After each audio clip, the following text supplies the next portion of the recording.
he requested that office supplies, and a big chunk of that is toner cartridges for my printer.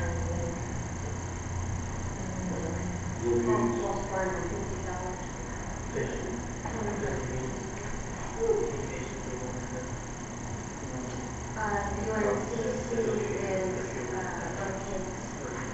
United.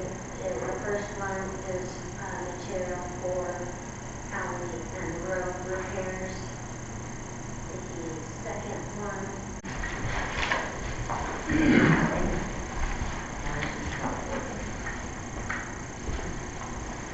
all right, it's now working. Oh, we got too many.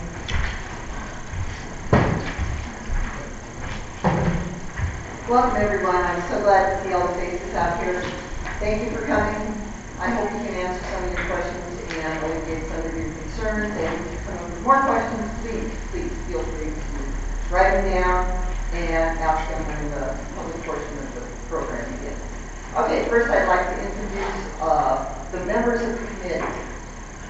This is our steering committee that has been in operation since the beginning of this project, more or less. Okay, one member, second. But it's Elaine Brett, who's our sales leader. Susie Galvis, who is our Creative Coalition partner. Karen Budinger, who is on the Board of Trustees.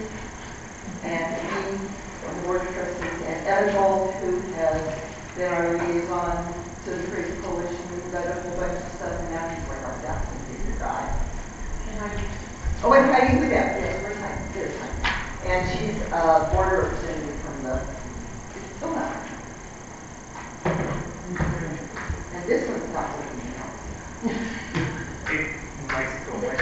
I guess Mike's don't loud. I'll talk loudly, okay? And Corinne. Oh, and Corinne. Yes, Corinne has been a part of this as well. That's neat. We got a big team, guys. Okay, so first I'd like to let Elaine make a few words. Maybe Mike will work for her. Yeah, thank you, Mary, and I want to thank the trustees for the time to kind of regroup. I know we've done a couple of summary sessions over the years, and we felt it was time to have another one. But one thing I would like to do is just thank all the people who have to date participated in this project. And that means the almost 500 people who filled out the market survey about a year ago, a little over a year ago.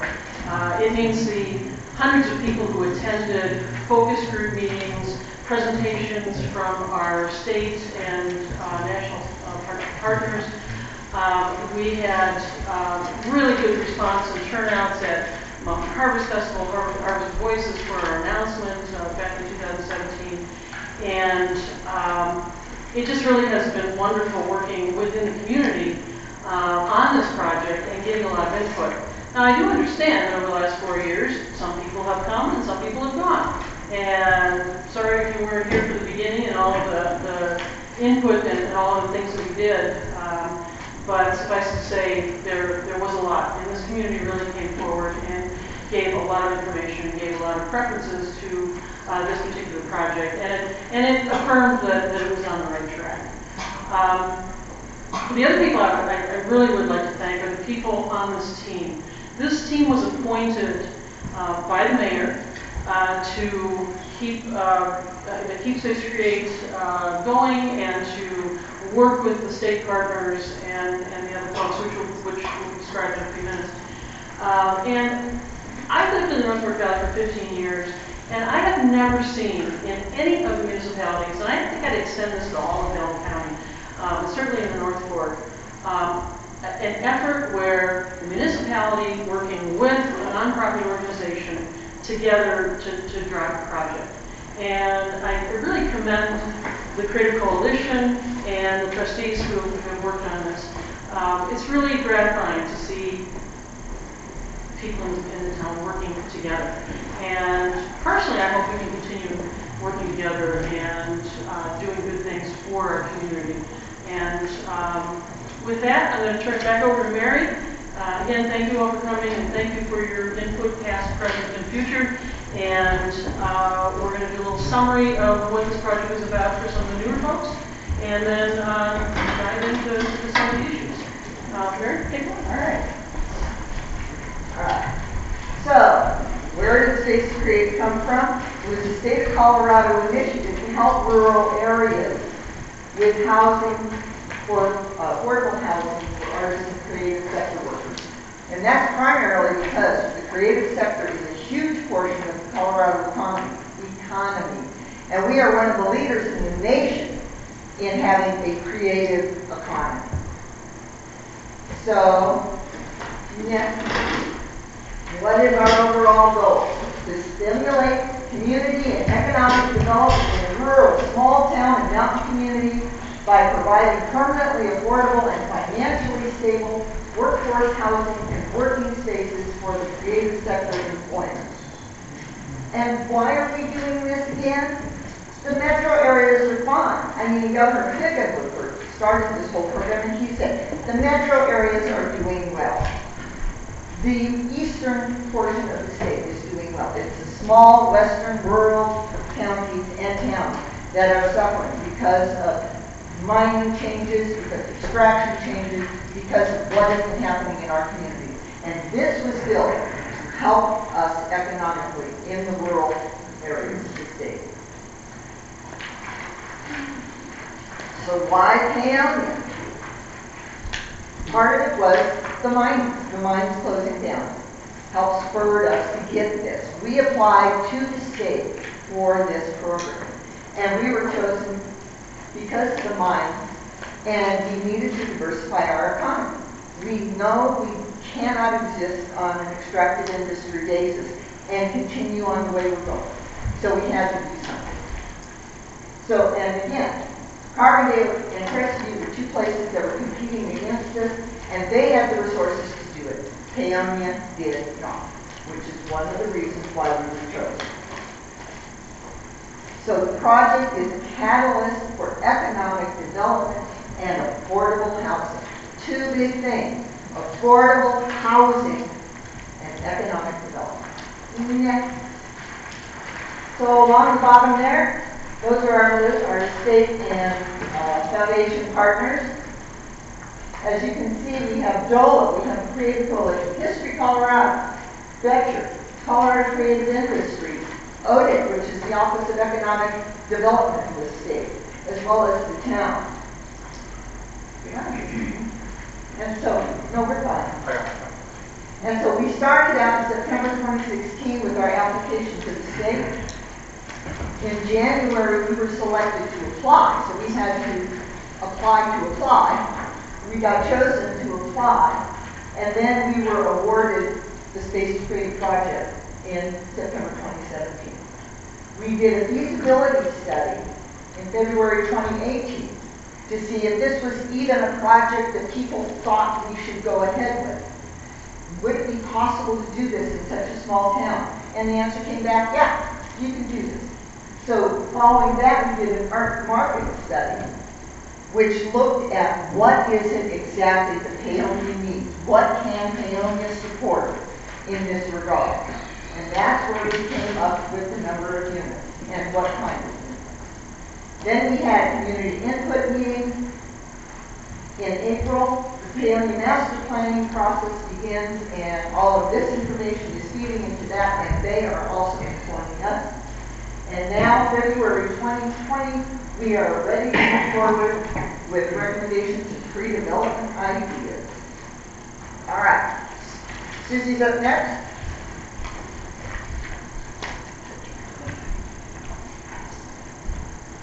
Hi everyone, I'm Susie Lowe. I'm the Executive Director of the North Fork Valley Creative Coalition. We manage the Paonia Creative District. Just want to give you a little background on myself. I moved here in the spring of 2011 and got involved with the Creative Coalition in the fall of 2011. So I've been doing this work for 8 years. I'm very committed to this work. I'm passionate about this work. I think this work has extreme value to our community. And I've seen this town steadily improve in the time that I've been here. So So we conducted this feasibility study in January 2018. We spent a week meeting with focus groups from people from government, the county commissioner showed up, the school district, DSED, DMEA, town trustees, the mayor, arts stakeholders, including Blue Stage, Paradise, KVNF, independent artists that are working, small business owners. People really came out and gave their input into what is lacking in this community and how Space to Create could be a revitalization effort for our small town. Some of the takeaways from the feasibility study, which you can find on the Creative Coalition website at northforkcreative.org under the Creative District tab and the Space to Create sub-tab. You can read the Arts Market survey in its totality as well as the feasibility study. But some main takeaways from the feasibility study, which ArtSpace produced for us, are that a project of this magnitude will require all hands on deck to satisfy its final goal. That means while the partners are here to support and find funding sources for us, the town has to have some kind of stake in the game, some kind of buy-in. So that's essentially why we're here tonight. Another thing, returns on investment include not only affordable housing, but also the potential for blight remediation, adaptive reuse of historic buildings, and infrastructure investment in the cultural economy. Communities, civic leaders, and politicians must share in this vision to maximize the impact of Space to Create. We are not siloed here. We are collaborating to envision a future for Paonia that is prosperous. A program like Space to Create exists to encourage the development of affordable housing, and this may sound redundant, the rehabilitation of historic buildings, economic revitalization of neighborhoods, and other public purposes. Every town and county is unique in its approach and in the sources available for important gap funding. So we're looking at what is that gap funding currently that Paonia must step forward. Also in the feasibility study, we outlined 3 primary locations for Space to Create. Now remember, this is before we even did the Arts Market survey, which was even more in-depth. Those 3 primary locations were the Votech building on the corner of 4th and Grand, which is owned by the school district, 3.5 acres of vacant land on Samuel Wade owned by the town, and a small parcel of vacant land owned by the town on Niagara. Oh, excuse me. That's the parking lot, excuse me. A 1 acre vacant lot at 3rd Street in Niagara owned by Burke Harvest family. The prime location that has the most gold stars, if you will, is the town-owned lot. Why is that? Because that is the town's match to this project. Now, let's look at some of the core goals that were explored. At the heart of Space to Create, the goals are to meet the industry sector's space needs, to plan for sustainable operations that do not require ongoing fundraising, to ensure long-term affordability in the housing and the workspace provided, to reflect the unique culture and character of our community from the ground up. We are designing this project. and also to exemplify ecological and efficient design practices. So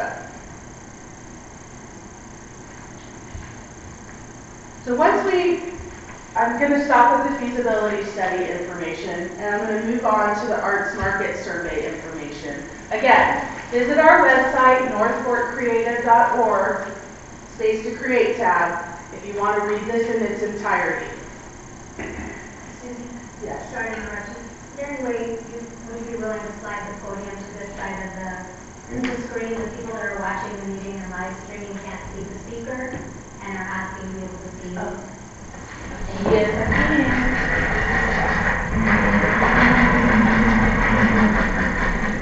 Is that good? That's great. Sorry. How's that, Facebook? Okay.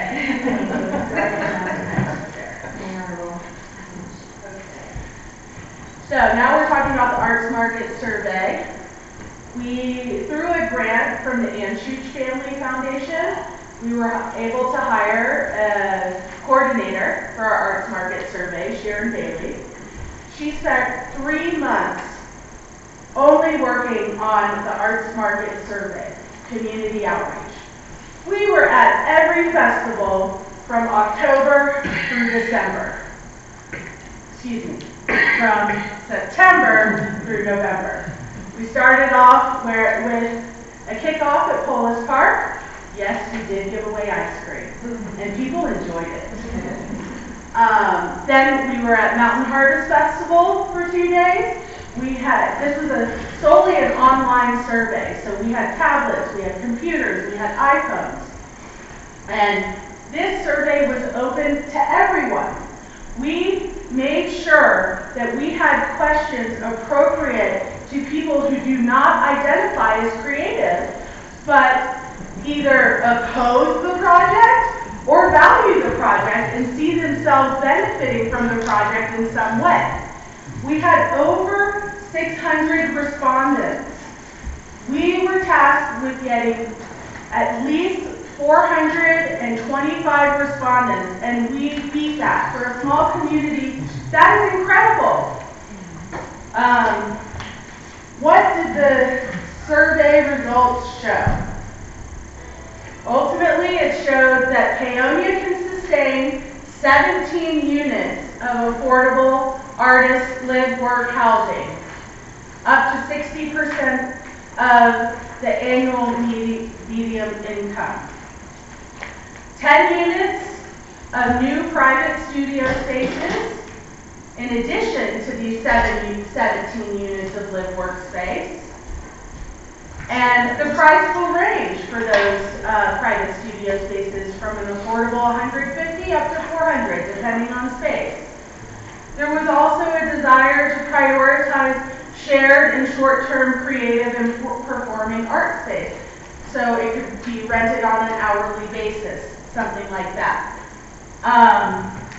And there was also recommendation for general use, shared and private studio space, gallery, exhibition space, classroom, teaching space, and rehearsal space for performing artists.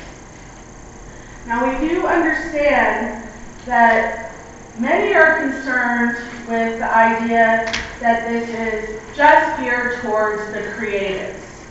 Well, let me tell you, you do not have to make your complete income from doing a creative pursuit. All you have to do is show that you actually participate in some type of creative activity, like you knit on the weekends, or you make value-added jam products and sell them at a farmer's market. So please, I ask you to broaden your scope of what you think an artist is, because that's what we've been doing, and that's what the state of Colorado has been doing since we shifted from focusing solely on art to focusing on creative industries. And if you ever have a question about it, you can talk to me or one of my board members. I have 3 of them here in the room. Raise your hand, Creative Coalition Board. Thank you. So, think I talked about community involvement. You can go to the next slide. We've had town meetings. We've had sent newsletters out. We are currently in the process of working with the town on an arts and culture chapter of the master plan. And there's a survey live. Go to the town website, take that survey. Support your town, like we are. And now I'm going to hand it off to Evan to talk about some of the misperceptions. Thank you.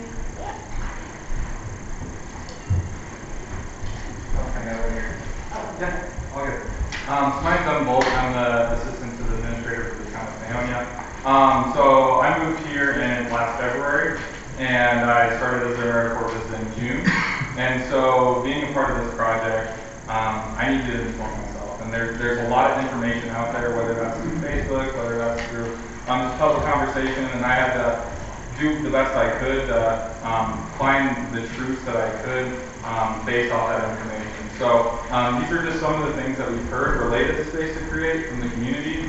And so I'm here to provide some factual information based off these statements. So Space to Create, one of them is Space to Create is free housing opportunities for artists. Another one is Space to Create project only serves a fraction of Paonia's population. And the third, the town is ignoring water issues to move the project forward. And the fourth, the town is just giving away land Space to Create. So in terms of free housing, affordable housing is not free housing. And the primary constraint when it comes to applying for this is your income level. And so depending on your income, that's whether or not you are able to apply to live in an affordable housing unit. And that's no different with Space to Create.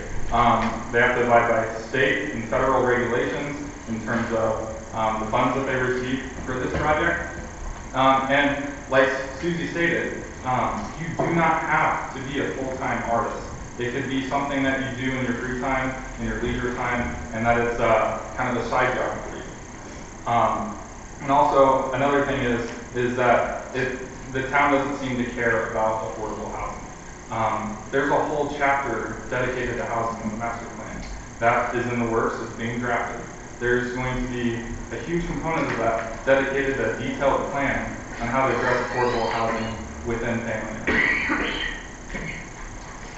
And when it's just the statement that it's only beneficial to a select few, there are economic benefits. It's not going to be the sole driver of Paonia's economy.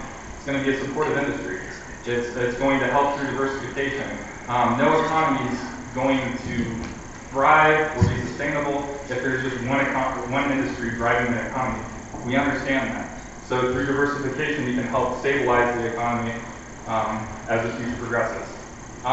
It generates a direct benefit to the economy through income creation.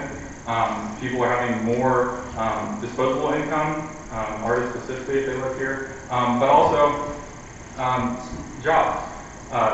And tax revenue additionally, sales tax through the commercial retail side of this. Jobs, whether that's a property manager, whether that's someone that's starting a small business from their affordable housing with workspace. And it helps Paonia create visibility as an arts destination and helps people appreciate Paonia more than they already do. And it's a great place to be. And as time goes forward, more businesses and more people are really placing an emphasis on the cultural scene around an area when they think about, is this where I want to be? And it also helps economic benefits. It helps keep the people here. The arts market survey wasn't based off of, if we draw in a bunch of attention from neighboring states, from California, from foreign countries, is this where people want to move? It was based off the people that are already here. Community benefits. For existing residents, it provides a community center to learn, experience, and just enrich yourself in art. And it's known that creative industries really do help enrich the quality of life within an area. And then the third point, the town's ignoring water issues for this project. That's not true. One of my main primary responsibilities is to do the master plan. One of my other responsibilities is to do grant writing. I have not even glanced at a grant and saying, this could be great for Space it's not the priority. Water's the priority. I wrote 2 grants over water just since September. And so we understand water infrastructure and water is a huge, huge component of quality of life. And it's very critical to have that. And so Basic Rate's not going to supersede water or water infrastructure on a priority list. It's just not going to happen. The water system assessment is currently being performed by a qualified engineering firm, and that firm will have their results hopefully by this coming summer. And the thing is if Space to Create does move forward and those results come back and it says you're at capacity or you're near capacity, the town's not going to move forward with the project. We're not going to place the citizens at stake. We're not going to place the community as a whole at stake. That's just not something that a town should ever do. It's not something that the town would ever move forward with. And there's been no water taps designated or reserved for the 17 units that family did support. That's a separate board decision. That's a separate board vote. And so the town is just giving away land. That was one of the other misperceptions. The Space to Create. Space to Create is not a third party. Space to Create is a project. It's not an organization. We have partnering organizations, but in the end, it is a town project that the town has partners statewide, nationwide, locally that it's working on. So when we say the town's designating land for Space to Create, it's saying this is land for the project. This is not land for a third party that's involved as a partner to have and do as they wish with. It's still town-owned property, and it will be town-owned property throughout this whole project to the end and beyond. So it still retains ownership. The designation of land at this point isn't for development. It's to say, hey, we have a plot of land. To move forward with this project, we need people to come in, do an environmental assessment, say, hey, is this a good place to have residential units? And then they need to take that information and start with the plan. So that's space planning. Is there going to be open space incorporated? Where's the parking lot going to be? And then architectural renderings upon that designated land. And so that's all needed for pre-development because we can't just say, okay, here's 17 units and it'll go somewhere. And so no development is also going to occur during pre-development. Pre-development is the planning phase. And so the board is also responsible for making that decision to move forward with development. So pre-development is not the final decision. This is just saying, hey, we're moving forward with the planning process of this, and what will this look like?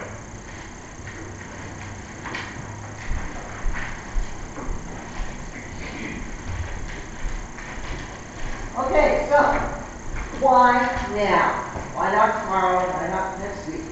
We are at a decision point. In order to proceed with pre-development based on all the work that we have done for the last 4 years, we need to designate a piece of property for the project. Without this designation, the project comes to a halt. So why should we designate town property? Obviously, it's owned by the town, so we won't have to raise money to buy another piece of property that will add to our overall fund. It will also add value to a piece of town property. We take a piece of undeveloped town property, we are increasing its value with this project. It makes economic sense, and it gives the town an in-kind match for any grants that we go for.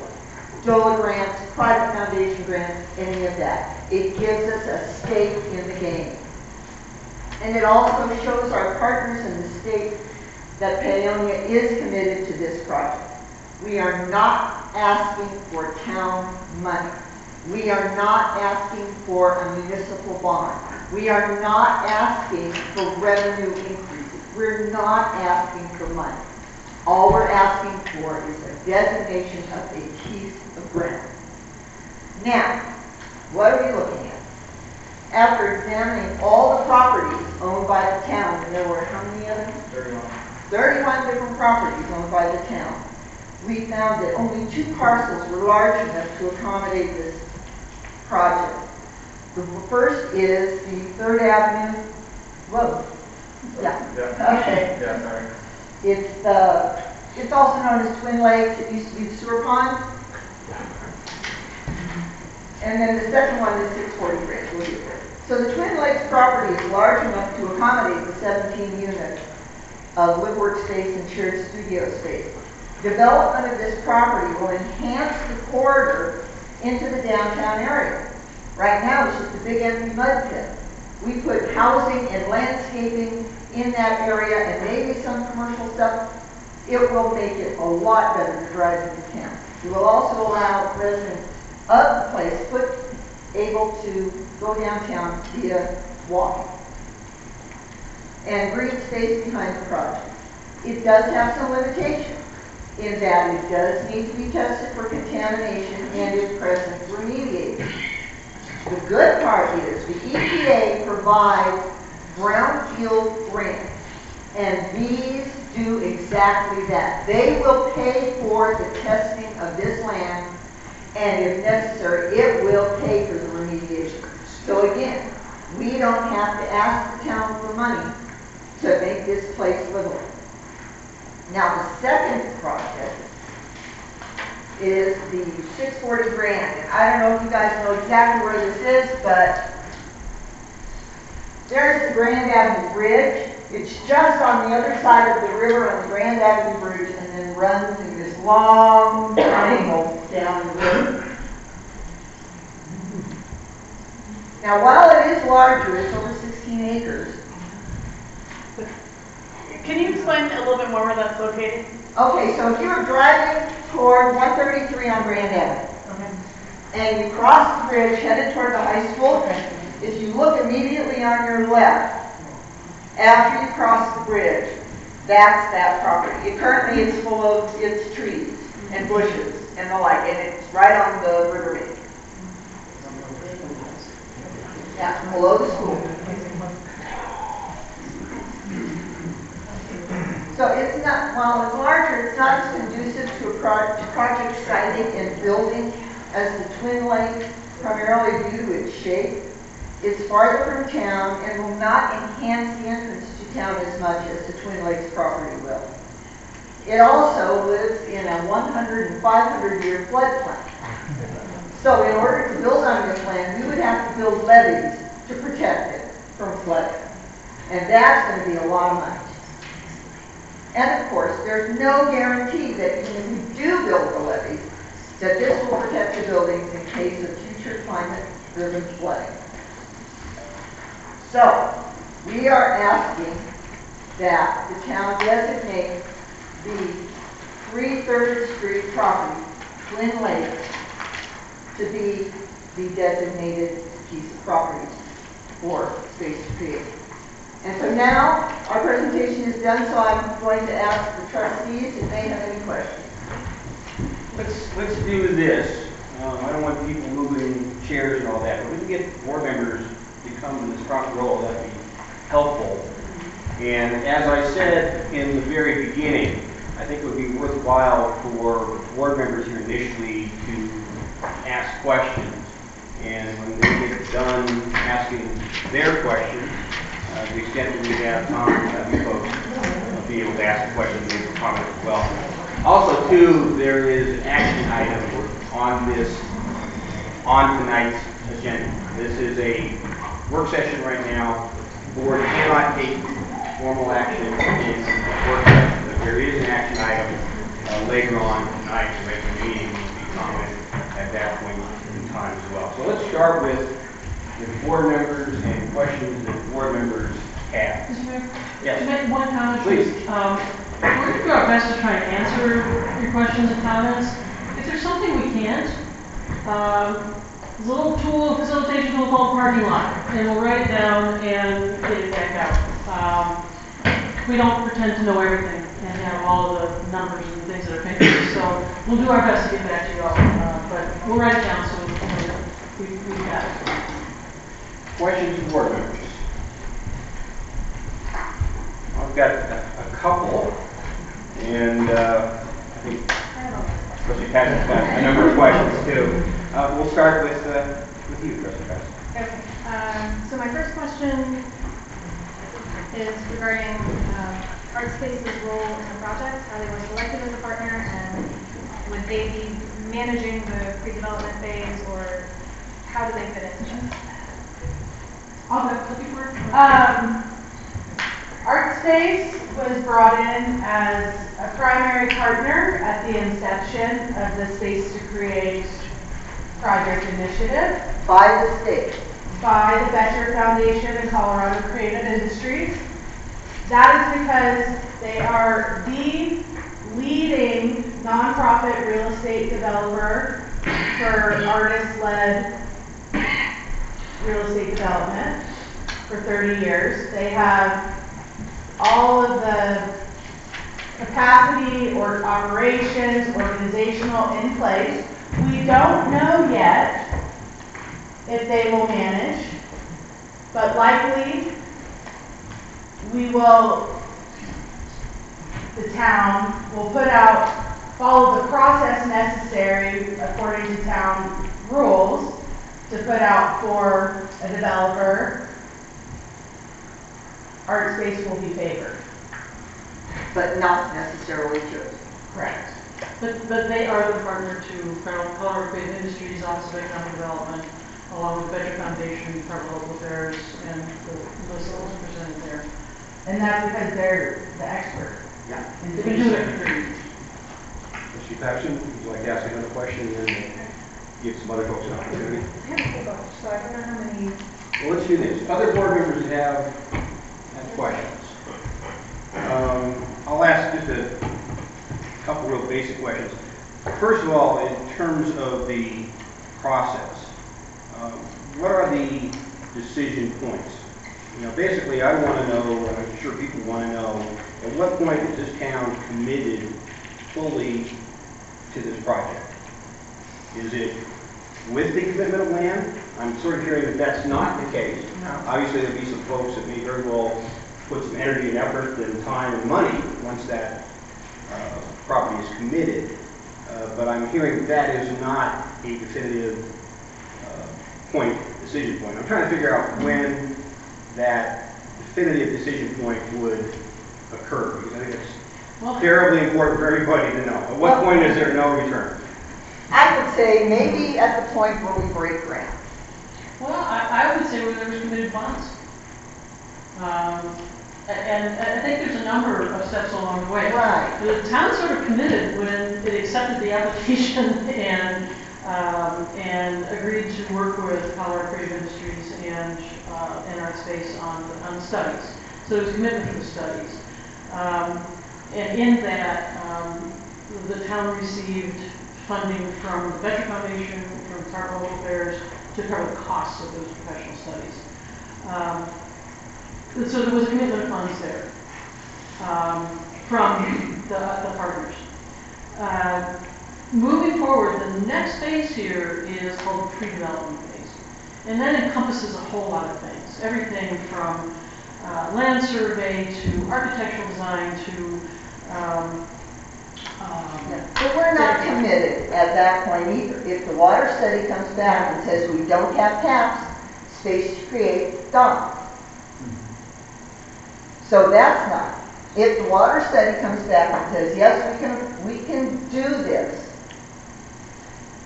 then we can move into pre-development, which is then doing all these things that Elaine was talking about. But again, we're not there yet. If we go get a bunch of grant funding, even then, we can, and this would give us a terrible black eye, but we could say, thank you, Betcher Foundation, thank you, Gates, but we don't want your money, even though you're going to give it to us.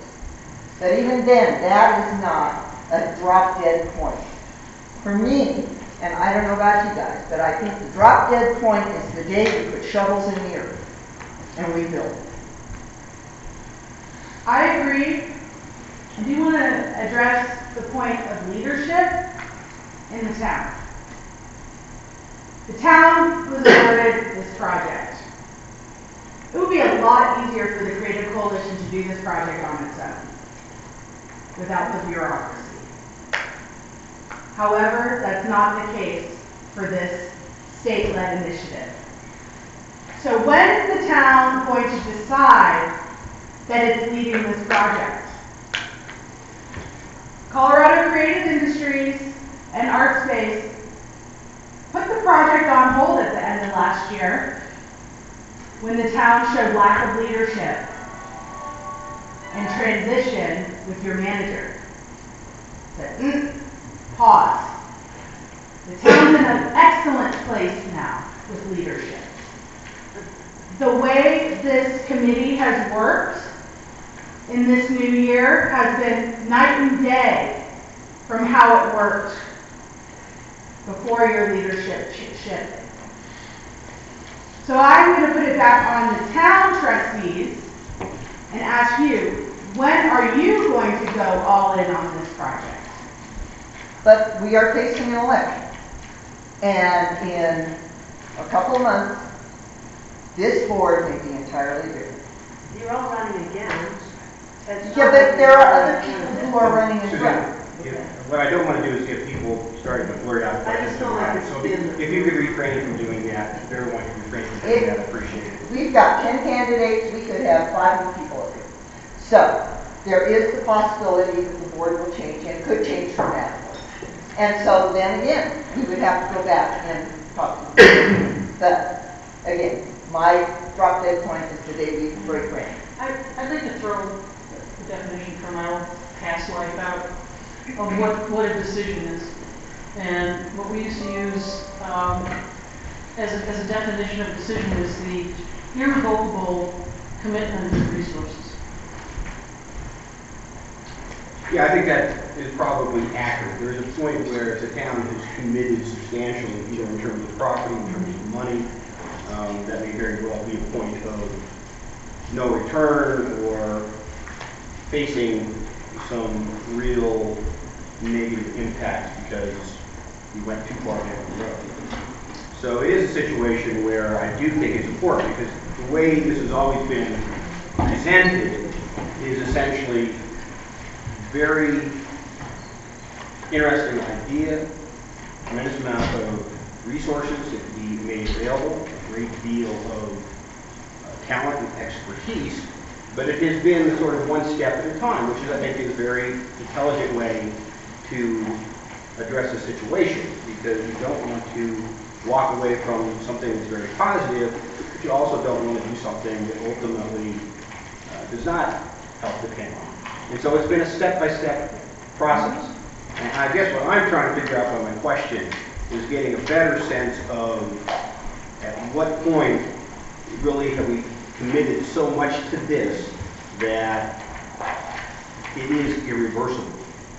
And part of it, when you're asking the board to commit a piece of land, I'm also trying to figure out what that actually means. Are we saying, yes, absolutely, this piece of land will be used for this project, period? Or is it something else? Is it just simply saying, yes, we want you to take a look at this project being developed on this particular piece of property and let us know what you could do with this particular piece of property? That's what I'm trying to figure out. Okay. And I think that's exactly. Exactly, yeah. It depends on so many other factors right now. You know, we can't say, this is it, forget it. But to go ahead and get to that next step, We have to do we this. can't get to the 20th step if we don't get the first step. Right. And that's in looking at how does this lay out, what does that look like? Right. Other questions from board members, because I know we're going to get pushed through the time. Yes. Go It ahead. seems like this is like a chicken or egg thing, you know, which one's happening first. And I can hear what you're saying about needing for leadership. Are you in, are you behind this project? One of the emails I got this week, someone was questioning about, in the future, are we going to have to get a bond or, you know, what are the obligations for taxpayers? Because it's not cheap to build 17 units. It's really expensive. So where do we get the money for that? And can the town really afford that kind of thing? So that's some of the questions. The other thing, and I want to be clear about where I stand as an individual on it. I've lived in areas where I've seen it be really blighted. And when it's really blighted like that, I see the artists move in, creative people move in, and they start taking care of that blighted area and they kind of lift it up. And so I've seen that happen with the creative people making an area better or more helpful. I've also run a housing authority, so I'm curious about how it's going to be managed. Because when you go income-based, something has to cover what the actual costs are beyond what that person can afford. It's like the housing authority I ran was like 30% of your income, then the federal government came in and did the rest. So I'm curious about that long-range stuff.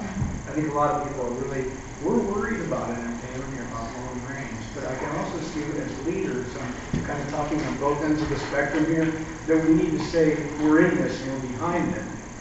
But there's a lot of questions down the road that will become revealed as we move on. And that's the thing. It's a step-by-step process. This is step one. We will find all the rest of these as we go down the road. We cannot answer, what are each of the units going to look like and where's the parking lot going to be and all of that because we don't have a clue. Who's going to manage it? We still aren't there. We will get there, but we are not there now. We don't have the answer until we go through the pre-development process to figure out what the best funding sources are, what the costs are, et cetera, et cetera. Even Ridgeway, who has already gone through pre-development and has applied for the tax credits, still don't know the management structure to their facility. So In Trinidad, what happened down there? Trinidad, their city was able to invest $2 million into the project. That's not us. Correct. Oh, yeah, correct. It's marijuana, right? And they have marijuana tax money, Right. and they do have a $19 million bond. But And according- Artspace has an option to buy the units. But And according to that's, Mary, let me finish. According to Karen, though, our pot, if we do pot, it's for potholes. I mean, That's fine, yeah. We talk for potholes. I'm not in favor of the municipal bond, period, so. yeah, not very much. Can I, Dave, I've heard three things in your, in your question. Go ahead. And my answer to all three of them is art space. So, the first one was, management, this was the management, we had, income. how you're gonna hold the rents, Who and then pays the also rest? the funding source. Yeah. One of the advantages and one of the things that the state of Colorado saw when they sat down with Artspace, and they saw what they were doing, and they've got a whole bunch of projects going on in Colorado as well as around the United States. But what they saw in them, a couple of things. One, they are not for profit. So they're not out to get fat and rich quick. They're not for profit, and their commitment, because their mission is to help drive affordable housing, is to keep rents at bay. And as long as, if they manage it, their commitment is to keep the rents so that you don't have that kind of effect going on in urban areas where that you just described, where the areas lifted up and now suddenly it outprices the people who need it most. So what the people at the state level saw was this is an opportunity to bring a partner in who could help with the definition, help with the studies to look at our communities and see if it was feasible. They could help with the fundraising for it. One of the commitments from Artspace is they will help raise the funds. And they did this in Trinidad to the tune of over $10 million using housing authority tax credits. Now our project isn't that big, nowhere near that big. But it gives you an example of the power of somebody who knows the system and knows what to do. So they have that. They have the connections with the funders that will be able to help out here. The Becher Foundation has already committed over $5 million to Space to Create. Our slice of it, $250,000 that's sitting there waiting for us. So who's going to fund it? Artspace will help us. Who's going to manage it? Artspace will help us. And who's going to keep it affordable? Artspace will help us. Okay, other questions from members of the school? Hang on half a second. I want to find out how many people want to speak to this issue. Maybe some folks here that just want to be here and listen, other folks who want to actually comment. How many folks want to comment? Questions? Okay, 1, 2, 3, 4, about half a dozen or so. Yeah, this is the practical reality. Yeah. In 7 minutes, we're going to start our regular board meeting. There is an action item, which is specifically whether to commit the Twin Lakes property to this project. So that is an action item. I think probably the best thing to do would be to give folks who wish to ask questions an opportunity at that point. We're probably going to be limited to a minute and a half each, but that may be the most realistic way to do it, because we're not going to be able to have too many people ask too many questions in the next 6 minutes. But, I think that may be the best way. We've got maybe 5 minutes that I'm willing to use. We can have some people ask questions now. Michelle still has questions. Michelle, let's go ahead now. I do, but I'm comfortable holding them until. I guess my other question is, how many questions do you have? Around 7. Yeah. All 7 minutes. Probably 4 or 5 questions. Why don't you go ahead and ask another question now, Okay. and we'll just knock some of that out. Can we also do it earlier? I guess we can deal with that when we get to it. We can address that. So, for the property itself, the property has a value, has vacant property, and how is that being handled for the town? How is the town going to see any value from it? Are we giving this as, would it eventually be a lease to the developer? Would it be a donation to the developer? What do we No, think? it would long-term lease probably. That's our best guess at this point. Okay. And the current market value of the land currently would be used to match DOLA grant dollars. To go into redevelopment. It's assessed at $133,000 currently. With an actual value of 37 Yeah. on the county assessors. And do we have any data from other art-based Well, projects that's the county. showing their success in other communities? Is that Oh my something gosh. that we can put on our Yes, website and we be shared can. with the public?